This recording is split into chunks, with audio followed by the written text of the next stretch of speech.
Hello and welcome to today's episode of Through a Trauma-Informed Lens, Soma, Psyche and Soul. I'm Aneta Itchak and I'm your host here. Thank you so much, as always, for joining me here in this space, whether you are listening to an audio recording or whether you're watching it as a video. Today I want to record the shorter episode and share with you 3 things that can help you to keep coming back to what's most important for you. So often in my own journey and also in my work with other women practitioners, I notice how we can get overwhelmed, how we can start questioning whether what we are doing is right and whether we even can do it. And for me, this is a normal part of growth. When we are going through the process of growth or healing, we are changing, we are stepping outside of our comfort zone. And that requires us to cultivate courage. That requires us to do things in a different way that maybe we haven't done before. Or maybe we have tried it in the past and we didn't succeed. And so it carries with itself this quality of fear, the feelings of self-doubt, the feelings of not knowing whether it's going to work. But just like any process of growth, process of healing, there are no guarantees. There are never any guarantees. There is only doing something new, or maybe in a new kind of way, and then trusting the process, trusting that it will work and we will reach the kind of goal or the result or way of being that we want to. So today, I want to share those 3 things with you. And the first thing is do what you love. And I'm sure you've heard that before, but I want to say it again, do what you love. What I mean by that is follow your heart's desire, follow your soul's calling, those soul's whispers within you. And you will know what they are. We all know what they are. Sometimes we don't trust them. Sometimes we don't believe in them. Sometimes we don't believe that we could do it. How you do it is a secondary thing. The first thing is about you really honoring it, allowing yourself to open your heart, open your body, open your mind, open your soul to it, and allowing yourself to fully acknowledge what it is. That is the essence of who you are. Those feelings of what you love and the direction that you want to go into, that's your soul's calling. So often I hear people talking about they don't know what their life purpose is. For me, that is our life purpose, to really follow those feelings of what we love, what we are passionate about, what's the essence of who we are, how we see the world, what's most important to us. When you follow and do what you love, the life and the work become about exploration, about trying things on, about really following what I call those energetic breadcrumbs, one step at a time, and following the path and the road as it's unfolding in front of you. So the first thing is do what you love, follow what you love, what brings you joy, what makes you fully alive, what makes you fully present, what makes you feel grateful for your life and who you are and what you are doing. The second one is my invitation to you to really trust your inner knowing. When you trust your inner knowing, you are acknowledging that you have within you all the wisdom of your lived experience, everything that has happened to you. You've heard me say that before, that your body is your biography, but you also have got it within your cellular memories, not only your own lived experience, but also the generations that came before you. If you think about your own life, you are a miracle. And not just one miracle, loads of different miracles, lots of different coincidences, amazing synchronicities that had to take place for thousands of years, if not hundreds of thousands of years, for you to be sitting here, for you to be listening to this episode right now. When you think about this, you realize, oh my God, there is so much wisdom within your body, so much wisdom within your awareness and your consciousness, so much wisdom within life that you are really embodying every step of the way. And this is why, for example, doing practices like somatic practices that allow us to come into more regulated space, to have more regulated physiology, more regulated nervous system, widen and grow and raise our awareness and our consciousness, be more present here without all the different stuff that we accumulate throughout our lives. This is where we are able to be in the present moment and open ourselves to the inspiration and the creativity and all the different ideas, all the different ways of understanding and being that are within the unified consciousness. And so we do this work, the nervous system work, the somatic work, not just to heal ourselves, but to really allow ourselves to be more open, to be a conduit for this unified consciousness, whatever name you call it. I call it life and source and unified consciousness. So whatever you call it, we have access to it. But if we have got a lot of stuff, unresolved issues within us, unfinished business, it's much harder for us to tune into that creativity and that inspiration.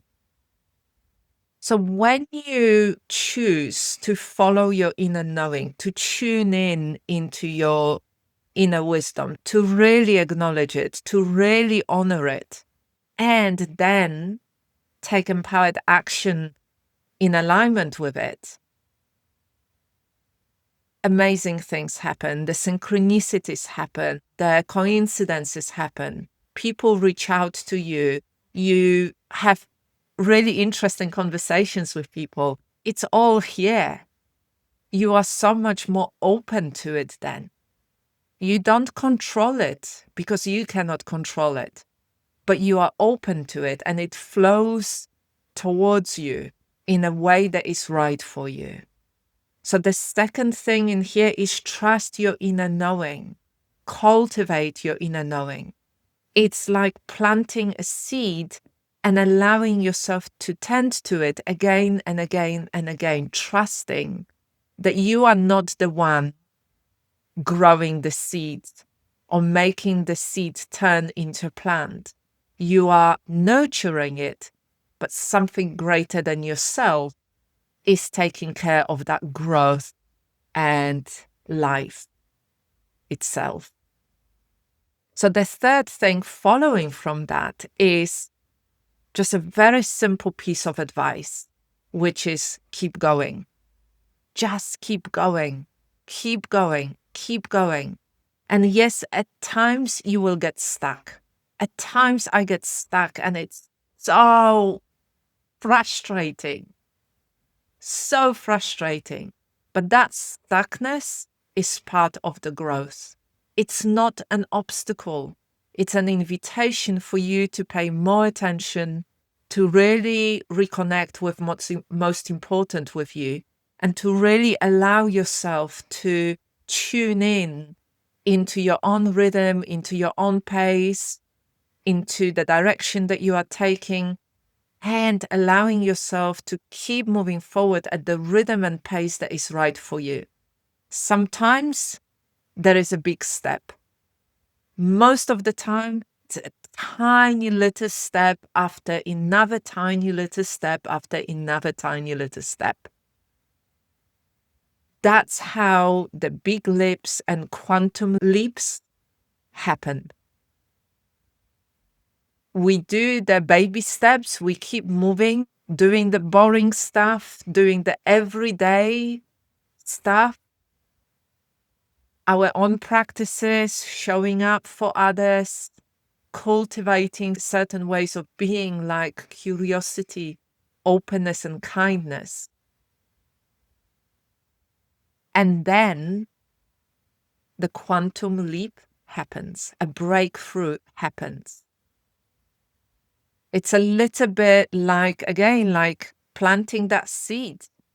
You know, you plant the seed and you look after it. And before you even see anything on the surface, any green stuff coming through the earth, a lot of time usually passes till that happens.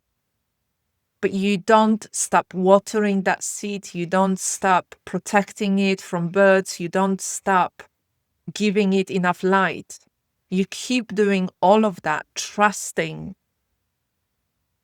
that it is alive, that it is growing, and that your actions, those baby steps, really matter.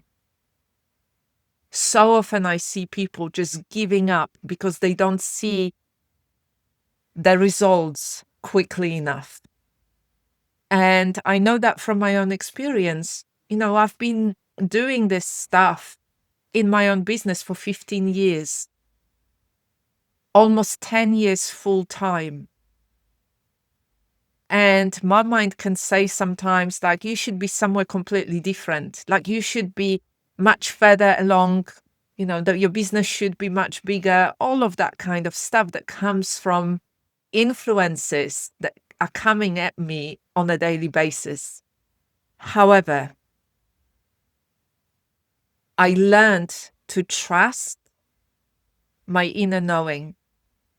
I learned to follow doing what I love with my open heart, with my imperfect self,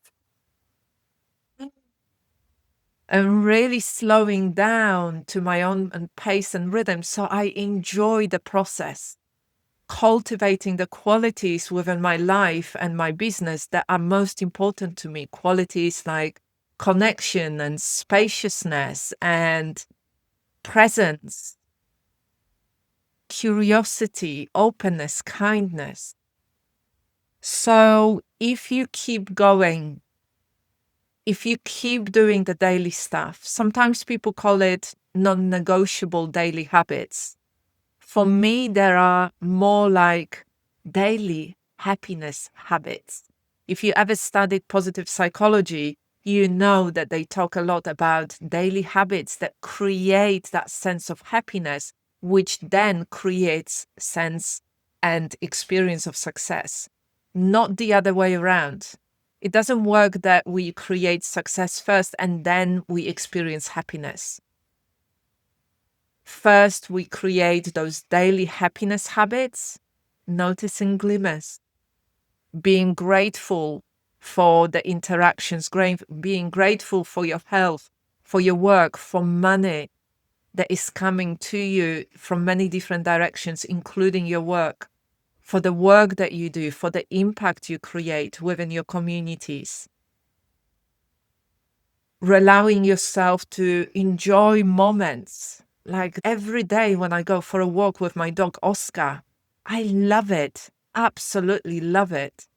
He's been with us for over 4 years and completely changed our lives. We had a cat before for 16 years, before Oscar came. And it was amazing to have a Spike with us, but it wasn't the same. And so really allowing yourself to be happy, cultivate that sense of happiness on a daily basis through the practices, through connection, through the way that you are, the way that you live your life, through your work and connecting with others. And that will help you feel much more successful, much more fulfilled. And don't give up. If you are tired, rest. If you are edgy, take time to self-nourish, connect with somebody. If you're angry and frustrated, release that energy, self-regulate. If you are lonely, reach out to somebody that you really trust. Have a chat with them. Share how you feel and let them hold space for you. And keep moving forward. If you really care about this, about what you're doing, the difference that you make in life, then let that lead you. Don't give up. Keep moving forward. And you cannot fail. Yes, you might fail along the way, because failure is always part of growth, part of business building. Sometimes things work, sometimes they don't. Sometimes the client signs up, sometimes they don't. That's part of the process. Don't let it derail you. Keep moving forward. And you cannot fail. I've seen so many practitioners giving up. I know so many qualified yoga teachers, so many qualified counselors and therapists, so many qualified coaches, and they don't work as yoga teachers, counselors, or therapists and coaches. They've given up on their dream because it felt too hard. But the time plays a big part in all of this. Time plays a big part. This is why you hear about overnight successes. Overnight success, 10 or 20 years in the making. That's the reality of it. So just to summarize, the 3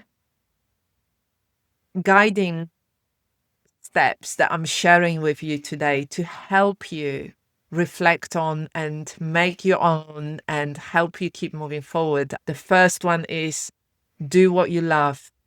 Follow what you love. Follow the essence of you. Allow that lead you, the direction, the path, and every decision and step that you make.